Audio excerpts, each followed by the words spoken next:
Friends, I am Dr. Ved Prakash Bhardwaj. I have been writing on various subjects including art and literature for the last 40 years. मैं doctor Ved Prakash Bhardwaj बोल रहा हूँ। मैं पिछले 40 साल से विभिन्न विषयों पर लिखता रहा हूँ, जिनमें कला और साहित्य भी शामिल है। एक पत्रकार के रूप में विभिन्न विषयों पर लिखना मेरी नौकरी का हिस्सा रहा, परंतु मैं उसी नौकरी में अपनी रुचि के विषयों को भी शामिल करता रहा। I like to write on art and literature. Basically, I kept writing originally in Hindi but also wrote in English several times. कभी हिंदी में लिखना और कभी इंग्लिश में लिखना, ये एक सिलसिला लगातार चलता रहा। But now today we found that the place for art and literature in newspapers and magazines is becoming less. आज अखबारों और पत्रिकाओं में कला और साहित्य दोनों के लिए जगह सिकुड़ती जा रही है, कम होती जा रही है। In such a situation, I started writing on social media and blogs, etc. Meanwhile, the artist friends insist me that I should write about art on YouTube and other similar platforms. So I am starting this channel, Line and Letter. मित्रों का लगातार आग्रह रहा कि कुछ video बनाए जाएं या YouTube चैनल या इसी तरह के दूसरे प्लेटफॉर्म्स पर भी मैं आर्ट को प्रमोट करूं, लिखूं। इसीलिए ये चैनल लाइन एंड लेटर लेकर आपके सामने हाजिर हूँ। लाइन एंड लेटर का मतलब है रेखा और अक्षर। बिना रेखा और अक्षर के मानव कोई भी सृजन नहीं कर सकता। किसी भी तरह का रचनात्मक काम उसके लिए बिना रेखा और शब्द के या भाषा के ये संभव नहीं है। Human creation is not possible without line and letter. When art and language were not discovered, man first expressed himself through lines on the walls of caves. जब मनुष्य के पास भाषा नहीं थी और आज की तरह चित्रकला भी नहीं थी, तब सबसे पहले उसने गुफा की दीवारों पर चित्रों के माध्यम से, रेखाओं के माध्यम से स्वयं को अभिव्यक्त करना शुरू किया था। उसके बाद जब भाषा बनी, जब मनुष्य ने ध्वनियों को एक निश्चित अर्थ देकर के उसे एक लिपि के रूप में लिखना शुरू किया, तब इसी ड्राइंग ने, इसी लाइन ने, रेखाओं ने उसकी मदद की। When he gave definite meanings to the sounds, he creates script. Drawings helped to form the script. That is why the script is also called pictorial language. The language always present in the form of meaning in the picture, as well as the picture is also present in the form of script in the language. We will discover this relation of line and letter in upcoming episodes. अगले episodes में हम रेखा और अक्षर यानी drawing या line और literature के इस संबंध को डिस्कस करेंगे। I will try to introduce you to Indian art and artists through this channel. I will also try to inform you time to time about what is happening in the world. It is not easy to understand art and literature for everyone. मैं इस channel के माध्यम से भारतीय कलाकार, उनकी कला, Indian writer यानी लेखक और उनका लेखन, इसका परिचय कराने की कोशिश करूँगा और साथ ही कला और साहित्य की दुनिया में दुनिया भर में क्या कुछ हो रहा है इसके बारे में भी हम बातचीत करते रहेंगे।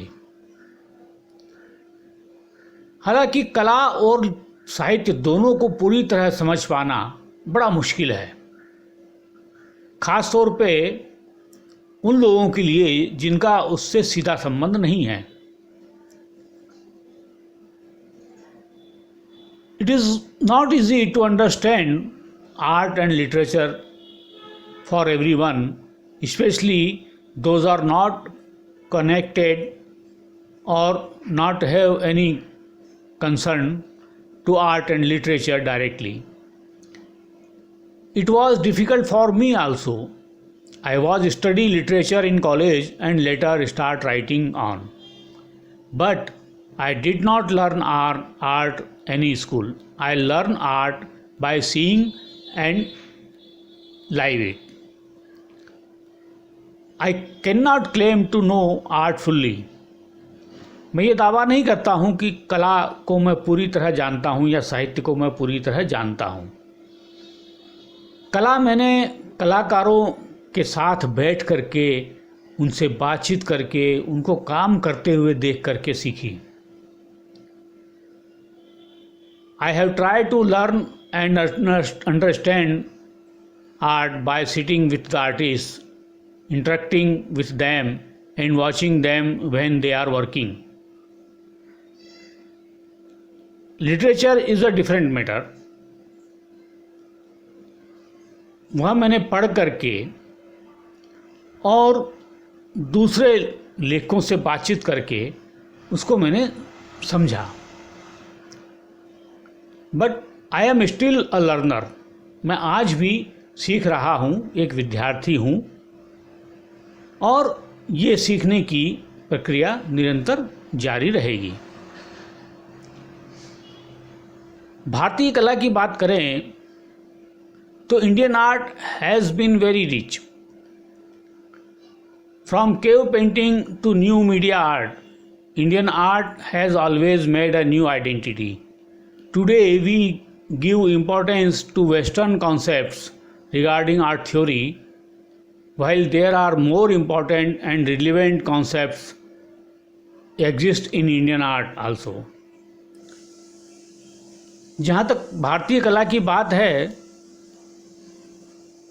तो उसमें गुफा चित्रों से लेकर के न्यू मीडिया आर्ट तक बहुत कुछ इतना महत्वपूर्ण हुआ है कि उसने भारतीय कला को एक नई पहचान दी है। आज हम कला थ्योरी में या कला सैद्धांतिकी में ज़्यादातर पश्चिम की अवधारणाओं को महत्व देते हैं, जबकि भारतीय इतिहास में, परंपराओं में कला को लेकर के कहीं अधिक सारगर्भित और सार्थक अवधारणाएं मौजूद हैं। इस पहले एपिसोड में मैं कुछ उदाहरण लेकर के आपके सामने हाजिर हूँ। भारतीय कला के ऐसे उदाहरण जो मोहनजोदड़ो के शिल्पों से लेकर के आधुनिक और समकालीन कला तक के हैं। I am presenting some samples of Indian art, including some examples from Mohenjo-daro sculpture to contemporary art. Seniority or chronology is not given importance in this.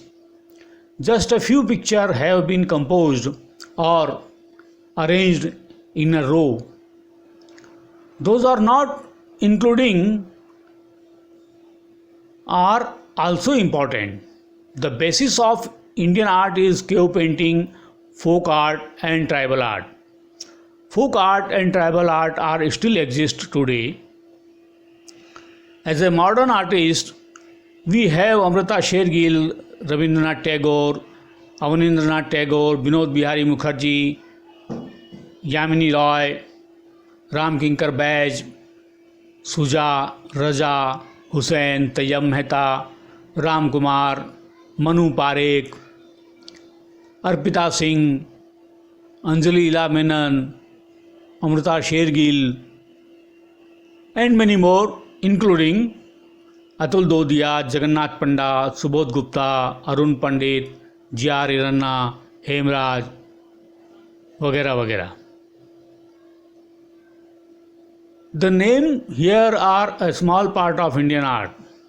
यहाँ जो नाम अभी ऊपर मैंने गिनाए हैं ये भारतीय कला का एक बहुत छोटा सा हिस्सा है. हमारे पास एक लंबी लिस्ट है, इसकी एक लंबी फहरिस्त है भारतीय कलाकारों की.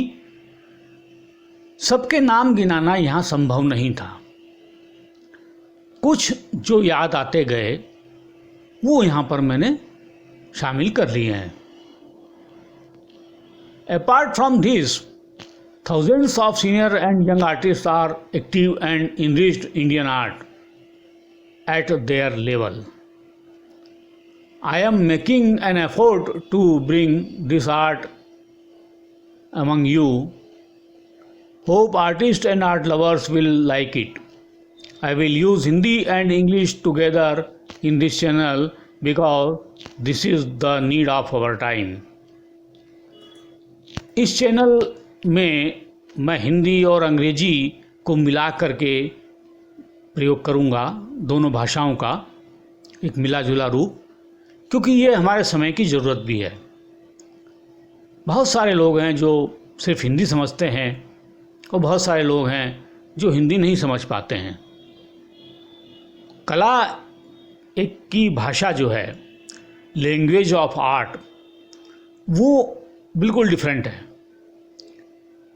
वो हिंदी या अंग्रेजी से परे है. इट्स बियॉन्ड इंग्लिश और हिंदी और एनी अदर लैंग्वेज.